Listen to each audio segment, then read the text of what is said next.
Salut à tous et bienvenue sur votre chaîne Info du Barça. Voici une toute nouvelle vidéo dans laquelle nous allons parler de les dernières infos du Barça. Voici les grands points nous allons développer. Premièrement, l'incroyable cadeau de Lewandowski au club. Ensuite, encore un coup dur pour les Blaugrana. Et, le directeur sportif le plus pauvre d'Europe. La crise au Barça. Et d'autres infos du Barça. Je vous explique tous dans quelques secondes. Donc, restez jusqu'à la fin de la vidéo pour ne rien manquer. Mais avant tout, abonne-toi si c'est la toute première fois que tu nous suis sur cette chaîne, et activez la notification afin d'être à la une de toutes nos vidéos d'actualité comme celle-ci, donc n'hésite pas à lâcher un gros pouce bleu et quitter votre commentaire. Si c'est fait les amis, on y va. Barça, le départ de Gundogan, les relations avec le Real, le contrat avec Nike, Xavi. Laporta se lâche. Joan Laporta, le président du FC Barcelone, était très bavard en conférence de presse. Joan Laporta n'est pas du genre à esquiver les sujets. Après avoir fait un bilan économique et un autre du mercato, le président du Barça est revenu sur le départ d'Ilkay Gundogan. S'il a expliqué qu'il s'agissait d'un départ pour raisons économiques, il a été contredit par le boss catalan. Ilkay Gundogan est un excellent joueur et une excellente personne. L'année que nous avons passée avec lui a été fantastique. Après une rencontre avec Flick et une évaluation de la situation de l'équipe, il a décidé qu'il voulait partir. C'est une décision sportive, exclusivement. Avec l'incorporation de Dani Olmo, c'était un joueur qui remplissait une fonction similaire à celle de Gundogan. C'était une décision sportive du joueur et du club. J'ai entendu dire que c'était une décision économique, mais non. C'est une décision sportive, du Barça, de Gundogan et de City parce qu'ils l'ont récupéré. À son époque, Gundogan était venu sans prix de transfert et il était juste qu'il n'y ait pas de prix de transfert. Cela a eu un impact économique, mais la raison a été une décision sportive, a-t-il expliqué. Il a ensuite été interrogé sur Nike. Et il n'a pas manqué de faire une énorme annonce: je ne peux pas parler des détails des négociations.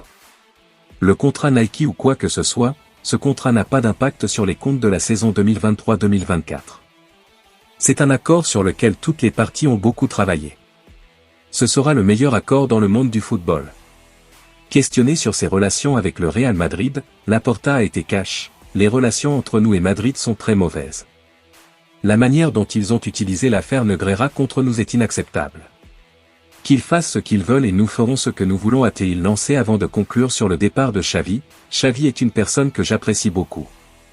J'ai pensé, avec mes collègues du conseil d'administration, qu'il fallait donner un nouvel élan au banc. C'était une décision du club. J'ai toujours été reconnaissant envers Xavi. Il est arrivé à un moment difficile, il a gagné une Liga et une Supercoupe, mais l'année dernière, ça ne s'est pas très bien passé. Avec Xavi, je maintiens la relation d'appréciation que j'ai pour lui. Nous devions faire ce changement, je pense que Flick remplit les conditions de cette nouvelle ère. L'autre information. Les annonces XXL de Laporta sur le mercato hivernal, la Super League et le nouveau format de la C1. Joan Laporta, le président du FC Barcelone, n'a pas manqué de faire de grosses annonces. Présent en conférence de presse ce mardi, Joan Laporta en a profité pour balayer l'actualité du club culé. De l'avenir de Deco à la méthode d'Hansi Flick en passant par le départ d'Ilkay Gundogan, le président du Barça n'a esquivé aucun sujet.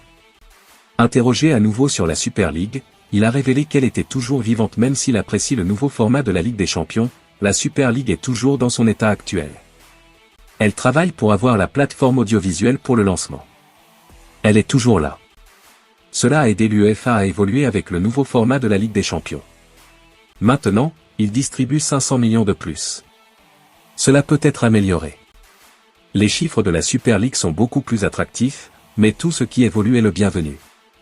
Je suis enthousiasmé par ce nouveau format et je suis heureux qu'il y ait plus de matchs, avec des matchs intéressants dans le stade. Questionné ensuite sur le mercato hivernal, le boss catalan a annoncé que son club serait en mesure de signer des nouveaux joueurs. Oui, parce que nous prévoyons d'entrer dans le 1 avant.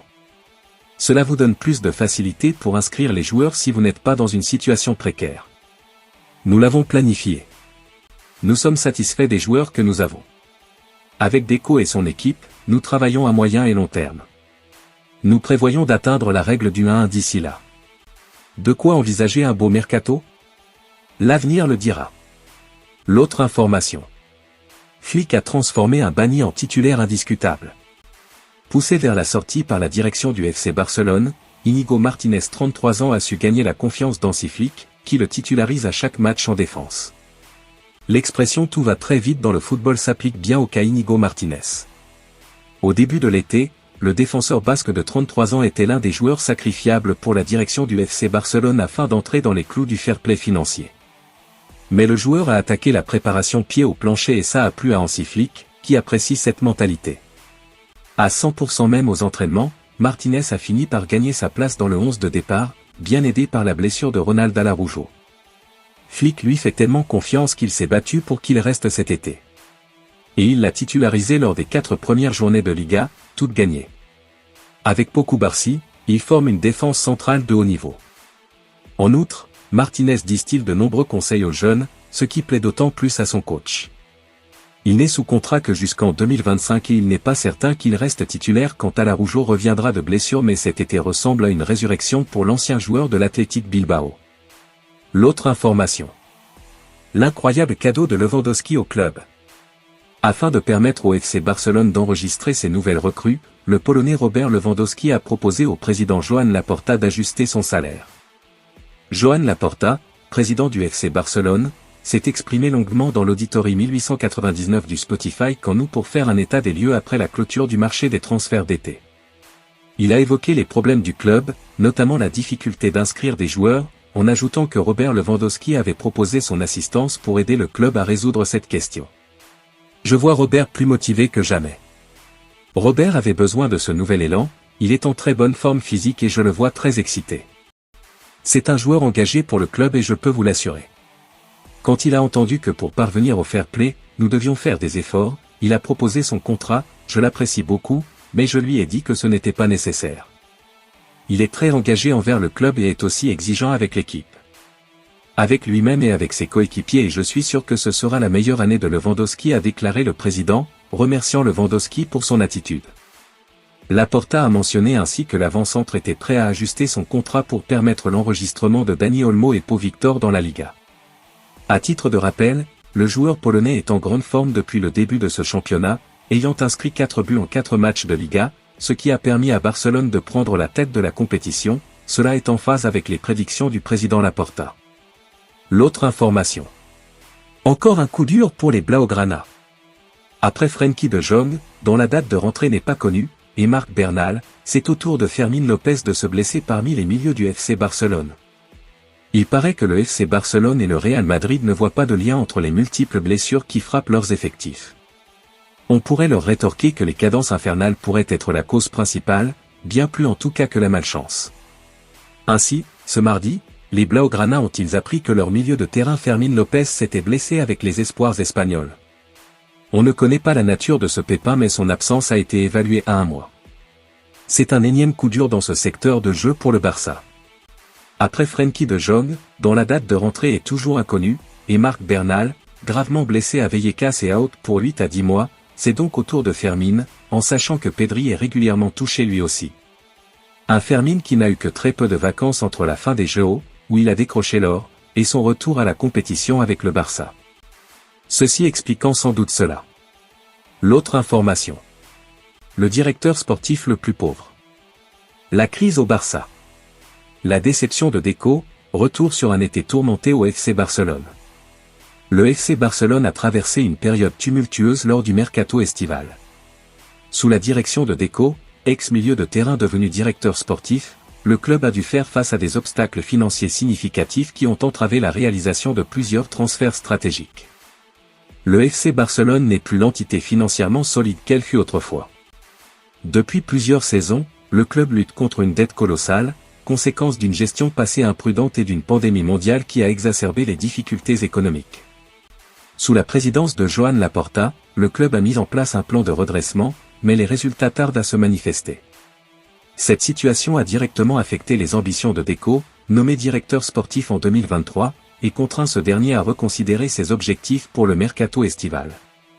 Le club présentera prochainement des chiffres économiques positifs, comme je l'ai annoncé auparavant, grâce au travail de Deco, nous avons réduit la masse salariale et l'effectif s'est amélioré. Deco, confronté à des ressources financières limitées, a dû faire preuve d'une créativité pour mener à bien ses missions. Pourtant, les attentes des supporters et des médias étaient élevées. Le Barça, malgré sa situation financière délicate, reste un géant du football européen, où chaque décision est scrutée avec attention. Les marges de manœuvre de Deco étaient minces, et l'acquisition de joueurs clés s'est révélée être un défi presque insurmontable. La pression exercée sur Deco n'a cessé de croître au fil des semaines. Les critiques se sont multipliées sur les réseaux sociaux et dans les médias, pointant du doigt son incapacité à concrétiser les ambitions du club sur le marché des transferts. Cette situation a atteint son paroxysme lorsqu'il a été rapporté par Sport que Deco, épuisé par les obstacles rencontrés, se serait confié à certains agents, allant jusqu'à évoquer un possible départ de son poste. Ces propos, selon lesquels il serait le directeur sportif le plus pauvre d'Europe, illustrent bien la frustration accumulée face à des promesses non tenues et des moyens insuffisants. L'autre information. Une décision très forte de Deco pour son avenir. Les jours de Deco en tant que directeur sportif du Barça sont-ils déjà comptés? Tout au long de l'été, son nom était dans tous les papiers des journaux espagnols. Deco, nommé directeur sportif du Barça à l'été 2023, avait fort à faire pour renforcer l'écurie catalane en disposant de moyens particulièrement limités. Cet été, il a raté le coup Nico Williams pour se rabattre rapidement sur la piste menant à Dani Olmo, le milieu espagnol du RB Leipzig ayant signé pour un peu plus de 50 millions d'euros, mais c'est tout. Pour le moment, les Blaugrana cartonnent et son travail n'est pas remis en question, mais cela pourrait forcément changer en fonction des résultats. Cependant, il dispose d'un soutien de poids en interne en la personne de Joan Laporta, le président du FC Barcelone. L'an dernier, au moment des conflits avec Xavi Hernandez, les deux hommes sont restés côte à côte, le coach décidant finalement de s'en aller en fin de saison, poussé vers la sortie. Un duo qui doit durer, à en croire les informations de Mundo Deportivo. Le journal explique que le Portugais a tout simplement lié à son avenir à celui de Laporta. Il restera loyal au patron de l'écurie tant qu'il sera président. En 2026, lors des élections du nouveau président, il pourrait ainsi être amené à faire sa valise si jamais Laporta venait à s'incliner. Une situation forcément précaire dans un marché des directeurs sportifs où il ne devrait cependant pas avoir de mal à trouver un nouveau point de chute. Merci de l'avoir suivi, n'oubliez pas de s'abonner et d'activer la notification pour ne pas rater aucune de nos prochaines vidéos et quittez votre like pour plus d'encouragement, merci à bientôt.